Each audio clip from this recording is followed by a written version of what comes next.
शिव तांडव स्तोत्र Hindi lyrics and meaning. जटाट्वी गलजल प्रवाह पावितस्थले गलेव लंबिता भुजन तुंग मालिकाम डमर डमर डमर डमन्यनाद व डमर वयम चकारचन तांडव तनुतु न शिव शिवम। एक, उनके बालों से बहने वाले जल से उनका कंठ पवित्र है और उनके गले में सांप है जो हार की तरह लगता है और डमरू से डमट डमट डमट की ध्वनि निकल रही है। भगवान शिव शुभ तांडव नृत्य कर रहे हैं, वे हम सबको संपन्नता प्रदान करें। जटाकटा हसम्भ्रम भ्रमण निलिम्पनिर्झरी विलोलवी चिवल्लरी विराजमान मूर्धनि धगत धगत धगत ज्वल लललाट पट पावके किशोरचंद्र शेखरे रति प्रतीक्षणमम। 2, मेरी शिव में गहरी रुचि है, जिनका सिर अलौकिक गंगा नदी की बहती लहरों की धाराओं से सुशोभित है, जो उनकी बालों की उलझी जटाओं की गहराई में उमड़ रही है, जिनके मस्तक की सतह पर चमकदार अग्नि प्रज्वलित है और जो अपने सिर पर अर्धचंद्र का आभूषण पहने हैं। धराधरेंद्र नंदिनी विलस बंधु बंधुर स्फुरत दिगंत संतति प्रमोद मान से कृपा कटाक्ष धोरणी निरुद्ध दुर्धरपदी क्वचिद्विगम्रे मनोविनोदमेतु वस्तुनि। 3, मेरा मन भगवान शिव में अपनी खुशी खोजे। अद्भुत ब्रह्मांड के सारे प्राणी जिनके मन में मौजूद हैं, जिनकी अर्धांगिनी पर्वतराज की पुत्री पार्वती है, जो अपनी करुणा दृष्टि से असाधारण आपदा को नियंत्रित करते हैं, जो सर्वत्र व्याप्त है और जो दिव्य लोकों को अपनी पोशाक की तरह धारण करते हैं।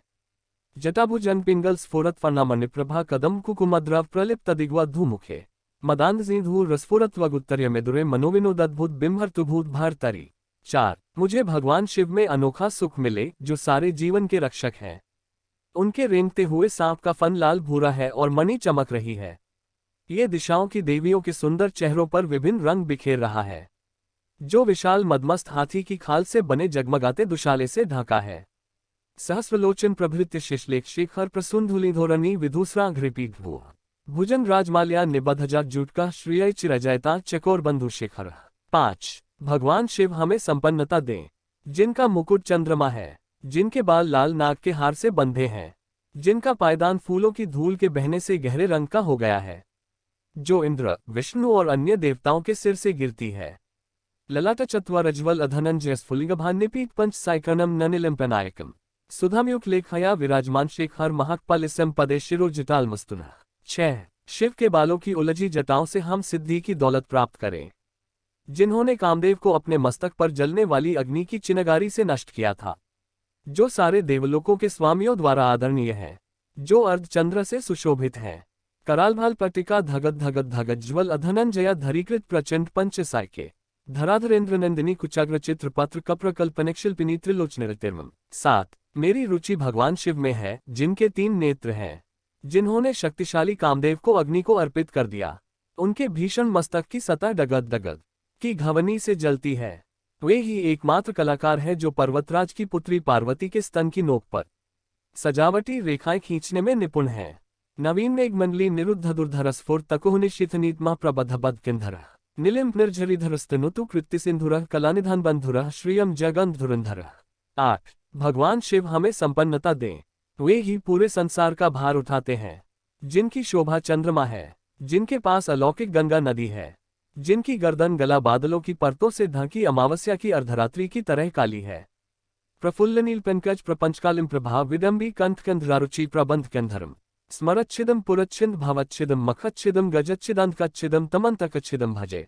9, मैं भगवान शिव की प्रार्थना करता हूँ, जिनका कंठ मंदिरों की चमक से बंधा है, पूरे खिले नीले कमल के फूलों की गरिमा से लटकता हुआ, जो ब्रह्मांड की कालिमा सा दिखता है, जो कामदेव को मारने वाले हैं, जिन्होंने त्रिपुर का अंत किया, जिन्होंने सांसारिक जीवन के बंधनों को नष्ट किया, जिन्होंने बलि का अंत किया, जिन्होंने अंधक दैत्य का विनाश किया, जो हाथियों को मारने वाले हैं, और जिन्होंने मृत्यु के देवता यम को पराजित किया। अखर्व सर्वमंगला कला कदम्ब मंजरी रसप्रवाह माधुरी विजृंभणा मधुव्रतम स्मरांतकम पुरातकम भावंतकम मखांतकम गजांतकांतकांतकम तमंतकांतकम भजे। 10, मैं भगवान शिव की प्रार्थना करता हूँ, जिनके चारों ओर मधुमक्खियाँ उड़ती रहती हैं, शुभ कदम के फूलों के सुंदर गुच्छे से आने वाली शहद की मधुर सुगंध के कारण, जो कामदेव को मारने वाले हैं, जिन्होंने त्रिपुर का अंत किया, जिन्होंने सांसारिक जीवन के बंधनों को नष्ट किया, जिन्होंने बलि का अंत किया, जिन्होंने अंधक दैत्य का विनाश किया, जो हाथियों को मारने वाले हैं, और जिन्होंने मृत्यु के देवता यम को पराजित किया। जयत्वद्भ्रविभ्रम भ्रमद्भुजंग मस्फुरत गद्भगद विनिर्गमत्क्राल भाल हव्यवोर धीमे धीमे धीमे ध्वनन मृदंग तुंगमंगल ध्वनिक्रम प्रवर्तित प्रचंड तांडव शिव। 11 शिव, जिनका तांडव नृत्य नगाड़े की धिमित धिमित तेज आवाज श्रृंखला के साथ लय में है, जिनके महान मस्तक पर अग्नि है, वो अग्नि फैल रही है नाग की सांस के कारण। गरिमा में आकाश में गोल गोल घूमती हुई दृश्य विचित्र तल्प्यो रभुजंगमौक्तिक मस्र जोरगरिष्ठरत्नलोष्ठ्यो सुहृद्विपक्ष पक्षयो त्रिनार्विंचक्षुषो प्रजामहि महेंद्रयो सम प्रवर्तयन्न कदा सदाशिव भजे। 12 मैं भगवान सदाशिव की पूजा कब कर सकूंगा, शाश्वत शुभ देवता, जो रखते हैं सम्राटों और लोगों के प्रति संभाव दृष्टि, घास के तिनके और कमल के प्रति, मित्रों और शत्रुओं के प्रति, सर्वाधिक मूल्यवान रत्न और धूल के ढेर के प्रति, सांप और हार के प्रति और विश्व में विभिन्न रूपों के प्रति। कदा निलिम्पनिर्झरी निकुंज कोटरे वसन विमुक्त दुर्मति सदा शिरस्थमंजलि वहन विमुक्तलो ललोचनो ललाम्भललग्नका शिवेति मंत्रमुच्चरण कदा सुखी भवाम्यहम्। 13 मैं कब प्रसन्न हो सकता हूँ, अलौकिक नदी गंगा के निकट गुफा में रहते हुए, अपने हाथों को हर समय बांधकर अपने सिर पर रखे हुए, अपने दूषित विचारों को धोकर दूर करके शिव मंत्र को बोलते हुए, महान मस्तक और जीवंत नेत्रों वाले भगवान को समर्पित, ईमन ही नित्यमेव मुक्तमुक्तमोत्तम स्तव पठन स्मरण ब्रुवन नरो विशुद्धमेति संततम हरे गुर सुभक्तिमाशु याति नान्यथा गता विमोहन ही देहिना सुशंकरस्य चिंतनम। 16 इस स्तोत्र को जो भी पढ़ता है, याद करता है और सुनाता है, वह सदैव के लिए पवित्र हो जाता है और महान गुरु शिव की भक्ति पाता है। इस भक्ति के लिए कोई दूसरा मार्ग या उपाय नहीं है, बस शिव का विचार ही भ्रम को दूर कर देता है। गुरु रावण शिव का महान भक्त था और उनके बारे में अनेक कहानियां प्रचलित हैं। एक भक्त को महान नहीं होना चाहिए, लेकिन वह एक महान भक्त था। वह दक्षिण से इतनी लंबी दूरी तय करके कैलाश आया। मैं चाहता हूं कि आप बस कल्पना करें, इतनी लंबी दूरी चल के आना, और वो शिव की प्रशंसा में स्तुति गाने लगा। उसके पास एक ड्रम था, जिसकी ताल पर उसने तुरंत ही 1008 छंदों की रचना कर डाली, जिसे शिव तांडव स्तोत्र के नाम से जाना जाता है। उसके संगीत को सुनकर शिव बहुत ही आनंदित व मोहित हो गए।